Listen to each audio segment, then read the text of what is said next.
Welcome to Hashtag Gen Z. I'm your host, Megan Grace.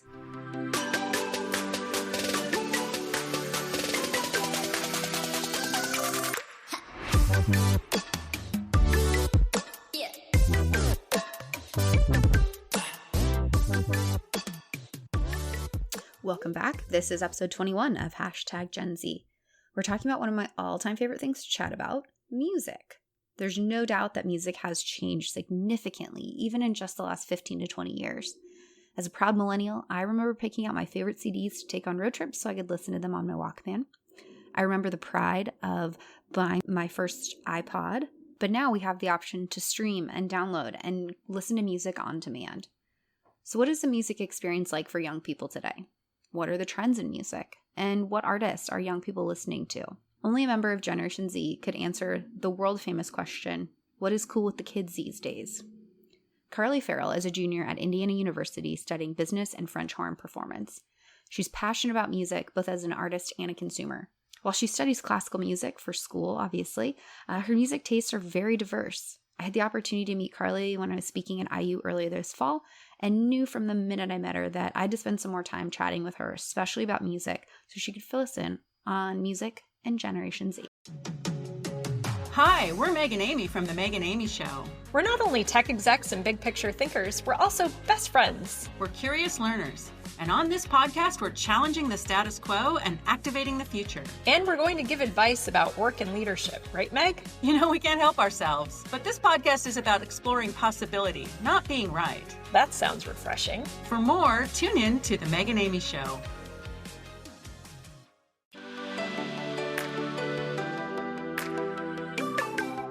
So I want to welcome my new friend, Karli Farrell, to the podcast. I got to meet Karli. Actually, we're playing role reversal right now because Karli actually interviewed me first.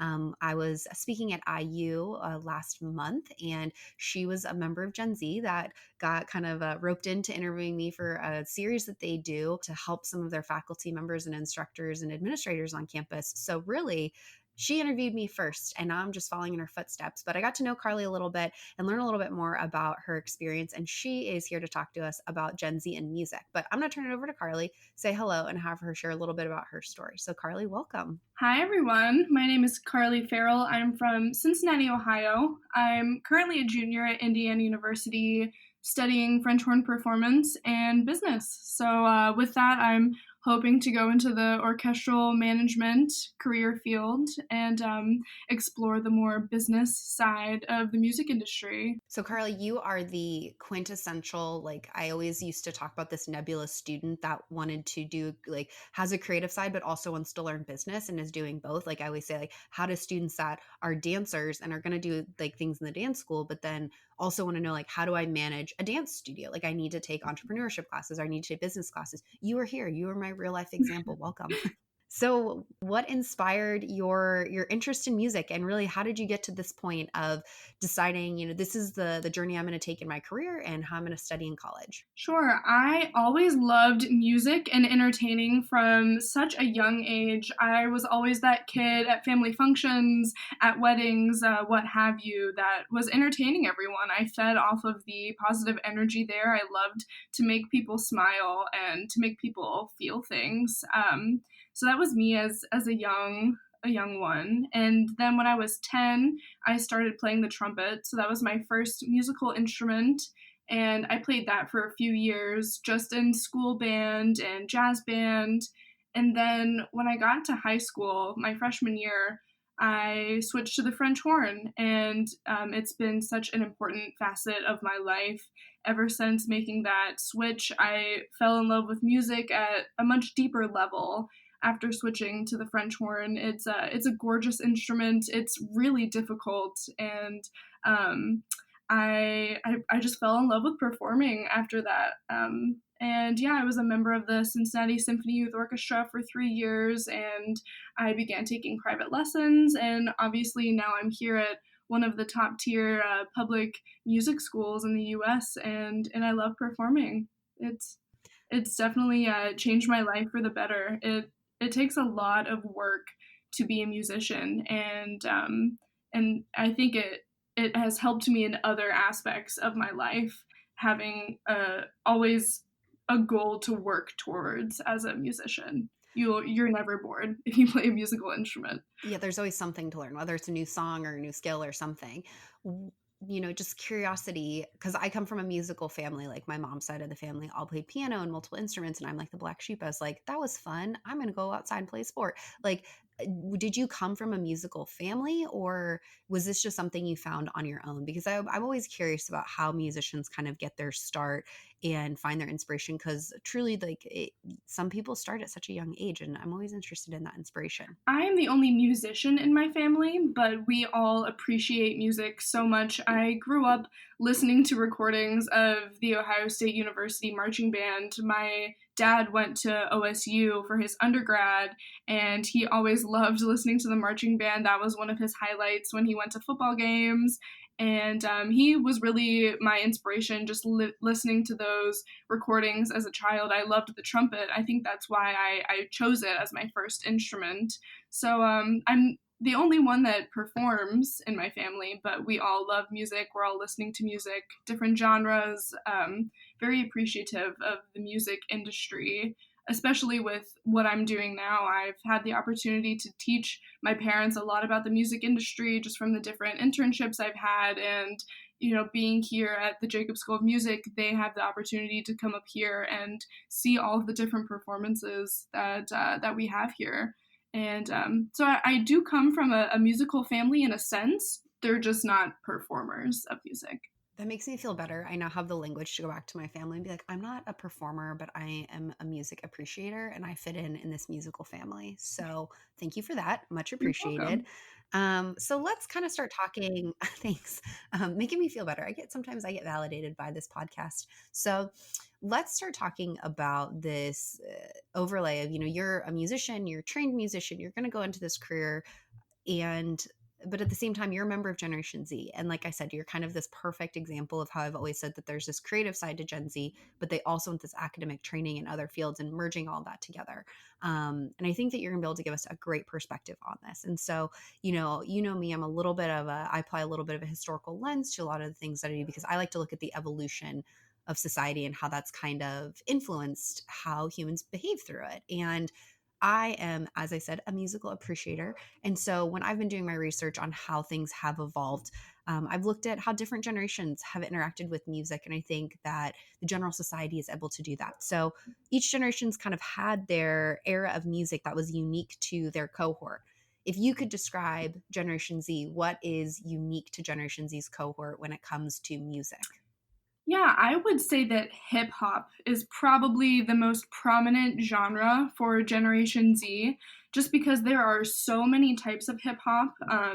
A few of the artists that come to mind are like Travis Scott, Drake, even Ed Sheeran, Ariana Grande. They're very relatable, and their music is really interesting, and it's just fun. It's good, like party music, and just something that we can all get on board with. We understand the lyrics really well. Another one is Lizzo. She has been a more recent artist that has come onto the scene, and she's all about body positivity, and with that, she's very relatable. But within the hip hop genre, and even with the electronic genre, they're just very relatable and interesting and fun.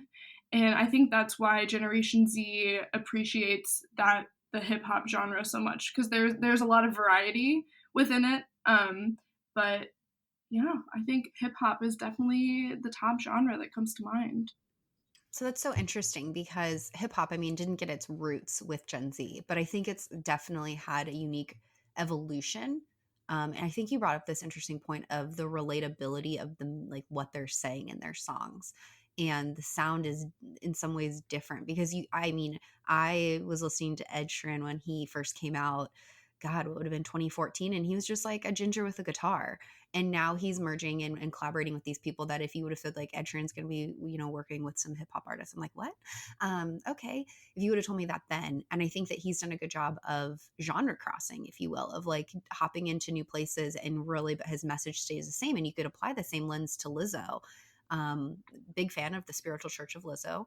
And really her message is what captures people, and she introduces them into a new genre that they might not have listened to before. Liz is for all the people, like everybody.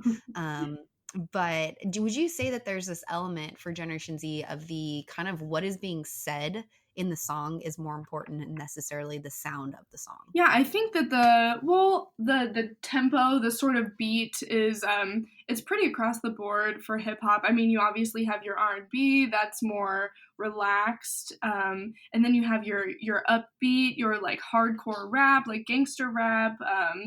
Run the Jewels, that's very heavy, hardcore rap.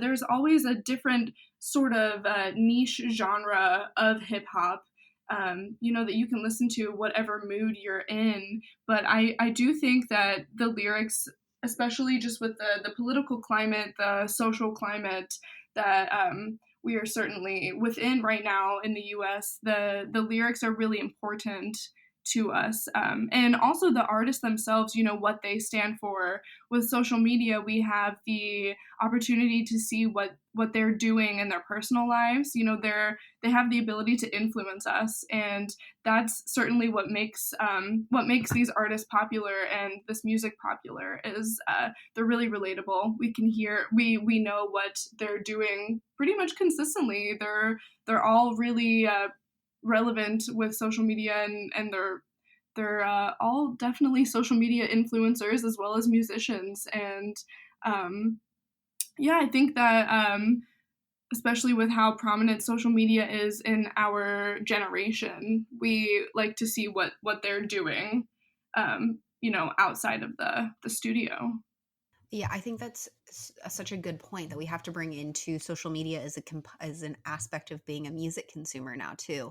Of you're not just like, I'm going to listen to said artist and only really care when they drop a new single or a new album comes out, like previous generations might have. Like they're also putting their life in a public display way more than artists were in previous generations. And sometimes I think while it allows listeners to feel more connected to artists, do you think it also puts artists in this place to have this pressure of being on almost all the time, or that you can have one slip up and it's a fall from grace kind of situation? Yes.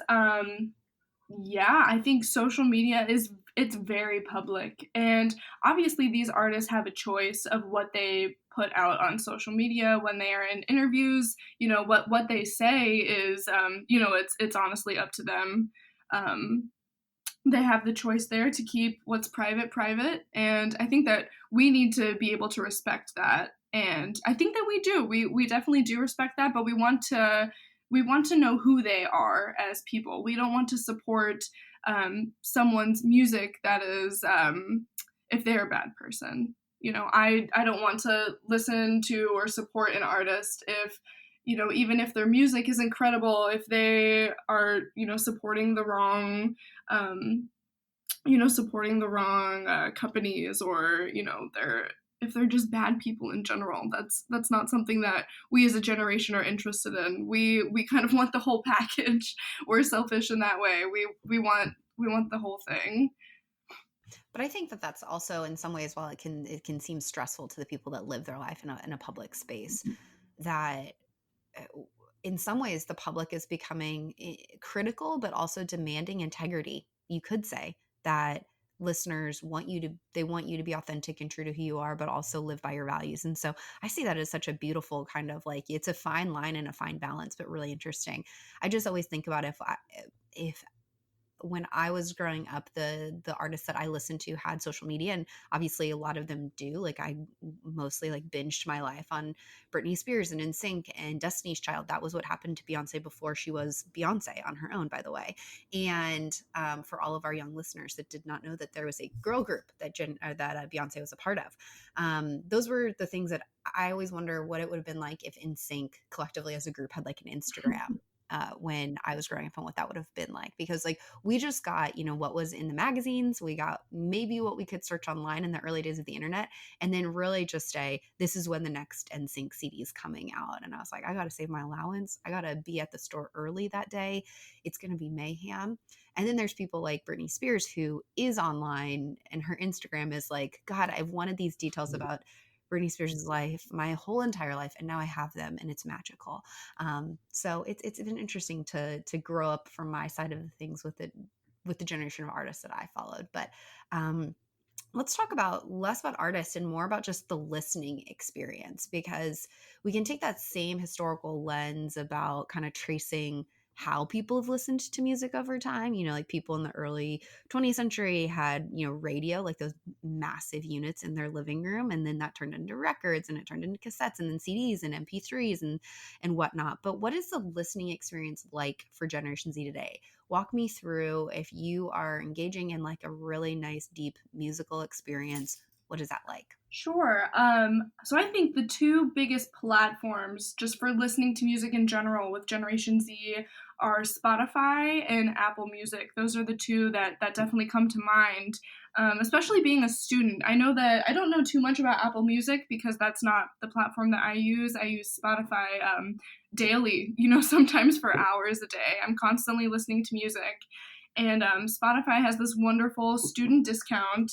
And it's great being a student, and we're all we have student debt, so we're not doing too great there.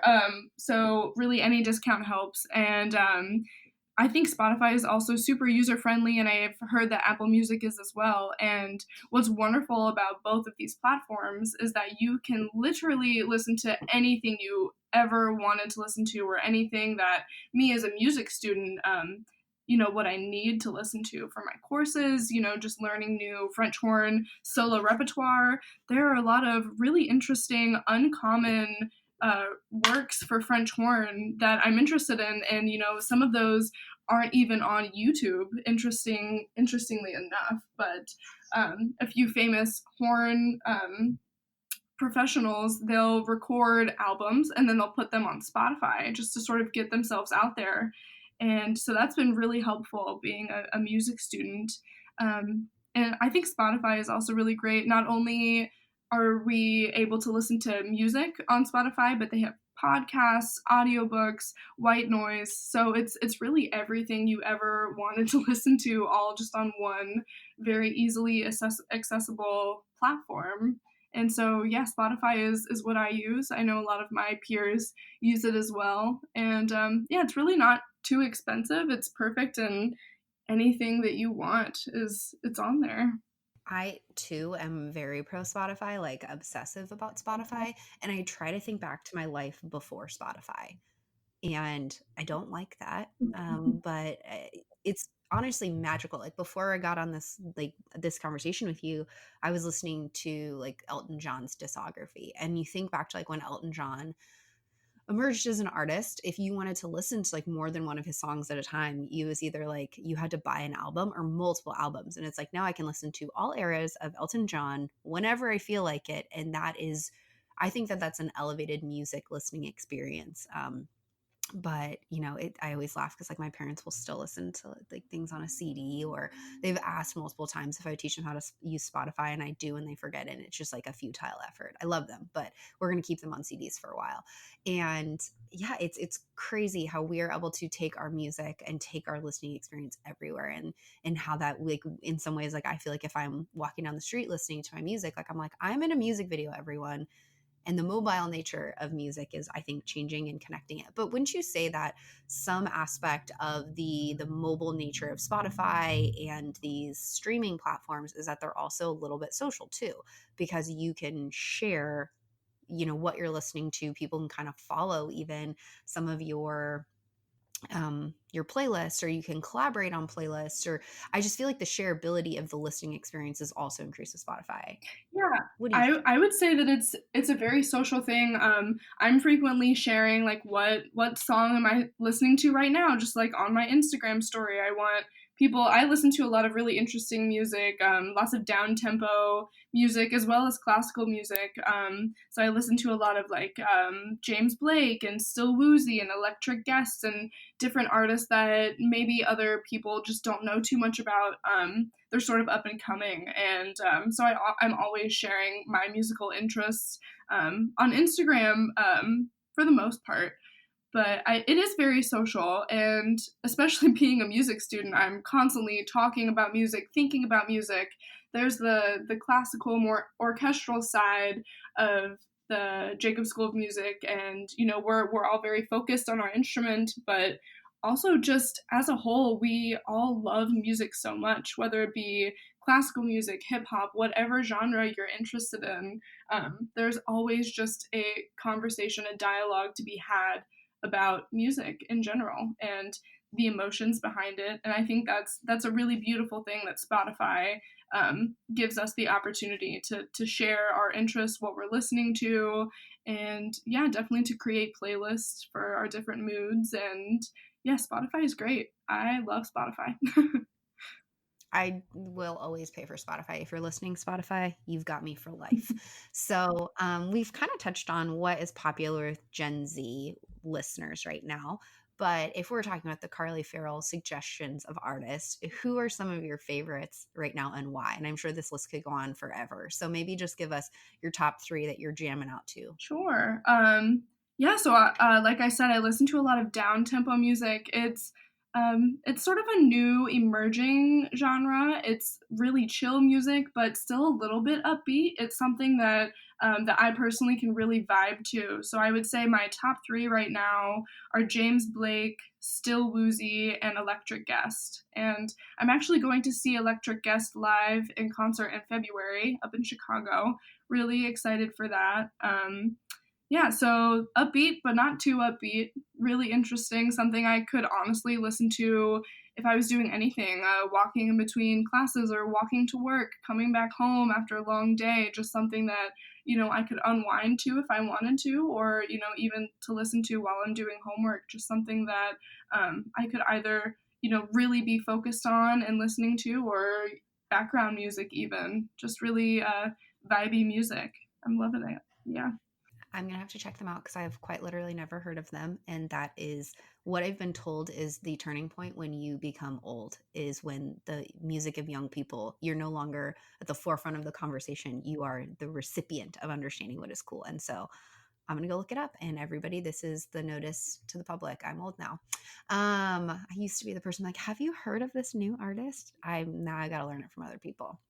So when you're thinking about, your conversations with your peers, both in the music school, outside of the music school, and you think about the artists, and we've kind of talked about like kind of the hip hop genre of artists, but what are the key characteristics that make a group or a group or individual artist popular among Generation Z? If you could distill like the magic sauce of the people that really resonate with Gen Z, what is that like?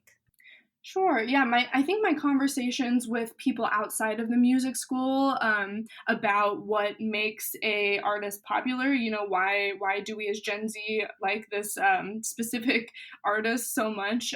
It's definitely different whether I'm talking to my business school friends or my music school friends.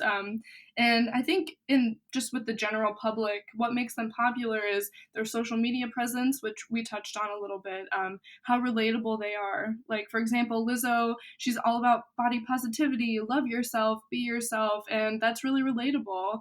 And also Billie Eilish, she's so open about her struggles with loving herself and loving her music making, and just not having always been sure of herself. And now she's finally, she's getting herself out there. She's very relatable because she shares her struggles. And I think that's a huge theme that Generation Z is working towards, is being able to talk about our different mental health issues and just your regular everyday difficulties. Being able to create a dialogue about that is becoming easier and easier, and having these artists not only create amazing music, but they're also just relatable as people. They're people too, and definitely the ones that share their personal life let us know that they are people too. Those are certainly the people that are the most popular, I think, with Generation Z. People who are relatable and also, if they're activists, what do they do for the benefit of the world? Because they all have this ability to influence so many people with their, the number of followers that they have on Instagram and all of the people listening to their music. What they say is really important because it's reaching so many people. And I think we're definitely just, like I said, we're looking for the whole package. Someone who is making incredible music, relatable music that's fun and interesting, but is also just a good person deep down. That's what we're looking for. That is wonderful. And it is, it's this demand to be a good person is what I love about Gen Z. But before I let you go, this has been super enlightening, and I want to thank you for sharing your insights. And we didn't talk that much about orchestral music, but I'm sure we could. And we're excited to see where, your career takes you. I know you've got about 1.5 years left in school, and then it's out into that crazy real world. Don't do it. It's a trap. No, it's fun. But before you go, I have one question I ask all my guests. What is your favorite thing about your Gen Z peers? Wow. We're all very driven, and we're all so connected. We're all in this together, definitely fighting for and also against the same things, climate change, student loan debt, the sort of music that we listen to. We're all very connected. I love how connected we are as a generation and how much love and support we have for one another. I think those are definitely a few things that I love about my colleagues, my Generation Z peers, is that we're just very relatable to one another. We're going through the same thing, especially here in college. It's easy to relate to one another and the struggles that we're going through. And we're not afraid to do that. We're not afraid to speak with one another about what's going on, difficulties in classes and life in general, and our worries about the future, because we know that it's impacting all of us, and it will impact us for the rest of our lives together. And I think just our ability to connect to one another and our willingness to is really important to me. It's one of my favorite things about my colleagues. I first love that you call them colleagues. Big fan. We're all colleagues in society. And I agree with you. I think that your generation has this unique knack of the ability to be vulnerable and open up conversations in ways that I, in my time on earth, have not seen. And the willingness to do it so publicly and so on your own at such a young age, and doing it bravely, I think is a big thing. And you touched on it. The ability to open up and kind of be communal towards one another is really special among this group. And I love just being able to witness you all do that for each other, and witness you all growing up and supporting one another. So thank you for being a part of Gen Z. Y'all are great.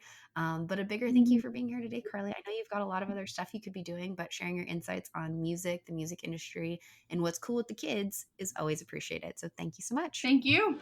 What if I told you that your boss skydives, Tim in marketing is a magician, and Sam in accounting does sums in his head while standing on his hands? Seeing sides of the people you work with but never see, sides that inform and inspire their work and that can inspire yours, is what The Talent Show is all about. Email me, Tom Alexander, host of The Talent Show, at talentshow@backboneinc.com, and show us what you got. I look forward to seeing you on The Talent Show.